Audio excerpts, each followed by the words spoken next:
So start by opening the Facebook app on your phone.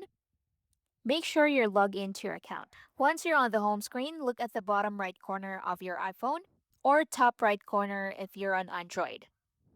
So tap the menu icon. Now scroll down a bit until you see Settings and Privacy.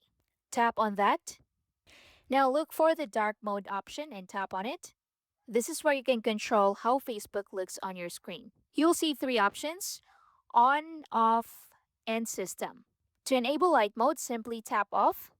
Once you select that, Facebook will instantly switch to light mode.